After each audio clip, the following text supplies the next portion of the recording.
Yeah, what's up guys, my name is WayForward. Welcome to my fourth Visual Basic tutorial, and in this tutorial I'll be talking about data type. I had some issue with previous tutorial with integer, which actually prompted me in doing this tutorial and doing the data type tutorial. So the first data type I'll be talking about here is integer, which is the most common used data type.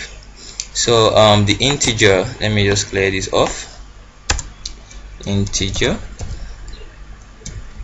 So integers are whole numbers without decimal point, and it's old with 32-bit characters, anyways, characters. So that is that about integer. So integers are numbers like 2, 3, 4, whatever, and it can be up to 1,000. Let's say up to 1,000,000. So if it is actually greater than million, I would advise you to use this data type, which is long. Long is also whole numbers without decimal point, but it has the ability to hold a very large amount of characters, because Visual Basic has a restriction, and if you are typing this kind of long integers in a data type of an integer, there will be an error. So probably it is advisable to just use all your data type as long, or probably you can use integer depending on the program you are working on. So integers can be a very long, it can be something like this, and a long can be a very long string of text. So you see what I'm saying, you can see the difference. This can be up to 1,000,000 and up to 1,000,000,000. That can be stored in a data type which is long. So the third data type I'll be talking about here is string. String is used to hold let's say string and long are the same. It is used to hold a very long text. Let's say something like the Way Forward Academy. The Way Forward Academy. So you can see this is a string. It is used to hold a very long text, and it can also hold sentences. This is a string. And then the fourth one I'll be talking about here is a character. So the character is just like an integer. It's also used to hold a string, but it is just used to hold a single character, which is A, B, C, D, E, F, G. Just a single character like that, like what is on my screen.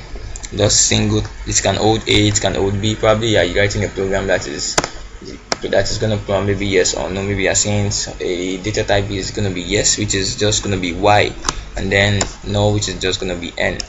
So it's just used to hold a value or a text, or it's used to hold a single text, not a value, a single text, just A, B, C. Y string is used to hold sentences, words, just a long text. So the other one I have here is double, which is double. The double is used to hold number with decimal point. Let's say 4.5, that's a double. 6.7, that is a double. So that's what we have as a double.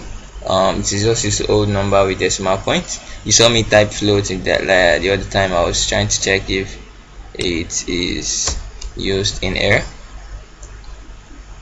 Unlike other program, we have float as decimal point, and we have real also as decimal point, but we don't have that here. We just have double in Visual Basic, so don't get confused. So the other data type I have here is Boolean. So the Boolean is just to hold, it's used to test if a number is true or if it is false. It is just used to test for a program whether it is true or false. So probably in the next tutorial or in the future tutorial, we'll be making use of some of all these data types, so you can see how it can be used and how you can use them, or where you can use them. So I told you integers are whole numbers without decimal points, which can hold up to 32 bits. of characters. This can hold up to 64 bits, while string can hold a long text and character just a single text. A boolean, a double is used to hold number with decimal point. It can be 67.980. so any number that contains a decimal point should be declared as a double. Why, if you are writing if a data type should hold whether a true or false, then you should use the boolean. So thank you for watching this tutorial, and always remember to subscribe to my channel. It's the Way Forward Academy on YouTube. Peace out.